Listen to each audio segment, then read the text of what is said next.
салому дуруд ба мухлисони дастаи Барселона ва канали БАРСАТЖ. Имшаб дар даври яккашфиналаи Лигаи Аврупо Барселона бозии ҷавобии худро бар зидди ГАЛАТАСАРАЙ дар меҳмонӣ дар майдони Турк Телеком барпо менамояд. Хотиррасон менамоем ки бозии аввалро дар Камну Барселона мусовӣ 0-0 кард. Дар ин бозӣ бартарафи Барселона пурра мушоҳида мешуд, вале бо вуҷуди ин ба дарвозаи Иньяка Пеня ҳамлагарони мо гол зада натавонистанд. Фоизи идоракунии туп 63 дар 37, зарбаҳо 14-3 ва зарбаҳои мустақим 4-1, зарбаҳои кунҷӣ 13-1 ба фоидаи Барселона буд.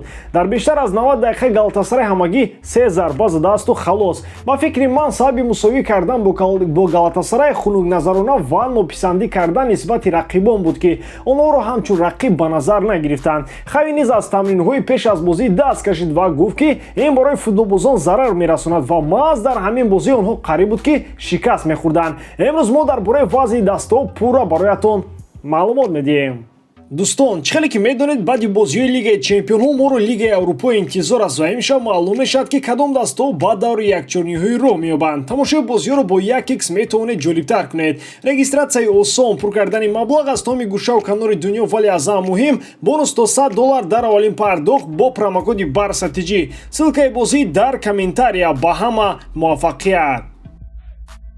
дар бозии аввал аштаҳоми мутахассисони соҳаи футбол аз тактикаи бозии Галатасарай бар зидди Барселона дар ҳайрат монданд. Футболзани дастаи туркӣ нақшаи сармураббиашон Доминик Торренторо пурра иҷро намуданд ва фишору прессинги онҳо бар зидди тикитакаи хави натиҷа дод. Торрент дар курсии сармураббии Галатасарай ки аз легендаҳои футболи Туркияро иваз намуд ва баъди 4 мағлубияти шармандавор аз аутсайдерони Туркия дар тамоми бозиҳои минбаъда натиҷаҳои беҳтар нишон доданд. Дар мусобиқоти Суперлигаи Туркия Галатасарай хеле вазъи бад дорад ва ҳоло дар зинаи 11 қарор дорад ки барои чунин даста боиси таассуф аст. Аҳволи ҳозира ин даста низ умед ба иваз кардани мавқеаш надорад ва мисли Барселона ба буҳрони иқтисодӣ дучор гардида хеле қарзҳои гарон дорад. Вале бо вуҷуди ин ягон мушкилӣ монеъ нагардид ки онҳо дар Барселона мусовӣ намоянд ва сами беандозаи худро дар бозии нахустин собиқ дарвозабони Барселона Иньяка Пеня гузошт. Баъди бозӣ бо Барселона футболбозони Галатасарай ангезаи баланд бардошта дар мусобиқоти дохилӣ дастаи пурқуввати Бешикташро бо ҳисоби 2-1 шикаст доданд. Вақтои охир Галатасарай бозиҳояшро дар дақиқаҳои охир ба ғолибият табдил медиҳад ки ин гувоҳи аз он аст ки онҳо то охирин сонияи бозӣ аз мубориза даст намекашанд. Барселона ба мисли Галатасарай вазъияти хеле бад дар Ла Лига дошт, вале баъди омадани хави онҳо якбора ба як дастаи дигар мубаддал шуда ҳоло мақоми сеюми ҷадвали Ла Лигаро ишғол менамоянд. Албатта ки барои ба Барселонаи даврони Гвардиола наздик шудан онҳо бояд хеле роҳи калонро тай намоянд, вале баъди мусовӣ бо Галатасарай католониҳо дастаи Осасунаро бо ҳисоби 4-0 торумор намуданд. Маълум аст ки Осасуна на он дастаест ки метавонад бо Барселона қувваозмоӣ намояд, аммо бояд қайд намоем ки комбинатсияе ки бар зидди Осасуна футболзони Барселона иҷро намуданд Барсаи даврони солҳои 2007-2012-ро ба ёд меовард. Бар аз ки Барса бар зидди Реал Мадрид бозӣ дорад ва он ҷо маълум мегардад ки то чӣ андоза Барселона барқарор шудааст ва ин бозӣ барои хави хеле озмоиши бузург хоҳад шуд. Барселона аз 20 январ то ин дам аллакай 10 бозӣ аст ки ягон мағлубият надорад ва қасдашро аз дастаи Атлетик барои мағлуб шудан гирифта 4 гол ба дарвозаи онҳо ворид намуд. Хатти дифои Барселонаро танҳо бар зидди Винисиус Жуниор ва Карим Бензима озмуда мешавад.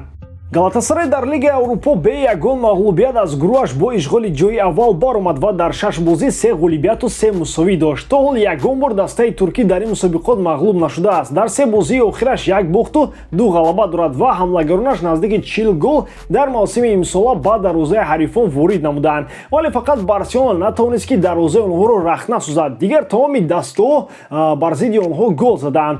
Сабаби мусовӣ ва бозии хуб нишон додани онҳо на танҳо Иньяка Пеня дарвозабони Барса буд, балки сармураббии онҳо Доминик Торрент низ нақши хеле муҳимро бозид, зеро дар солҳои 2007-2012 яке аз мураббиёни Барселона буд ва баъдан ҳамчун ёрдамчии Гвардиола дар дастаҳои Бавария ва Манчестер Сити кор кард. Маълум мешавад ки аз услуби бозии Барселона ӯ ба хубӣ огаҳ аст. Аз дастаи Галатасарай фақат Арда Туран ҷароҳат дорад ва аз Барселона бошад Ансу Фати, Самуэл Умтити ва Серхи Роберто дар ин бозӣ иштирок намекунанд. Дани Алвес бошад дар Лигаи Аврупо ба қайд гирифта нашудааст. Дар бозии аввал тамоми футболбозони Барселона пеш аз бозӣ боварӣ доштанд ки ГАЛАТАСАРАЙро торумор мекунанд ва хунукназарона рафтор кардани онҳо сабаби хашми Хави гардид ва ӯ иброз намуд ки ин яке аз бадтарин бозиҳои Барселона аз рӯзи омаданаш буд. Акнун интизор мешавем ки ин дафъа Хави чӣ кор мекунад ва ГАЛАТАСАРАЙро мағлуб карда метавонад ё ин ки такя ба Эл-класико менамояд. Шумо дар ин бора чӣ мегӯед дӯстон? Ҳатман фикрҳои худро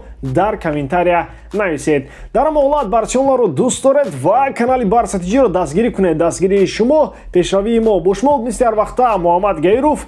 Хай бачаҳо, то боздид.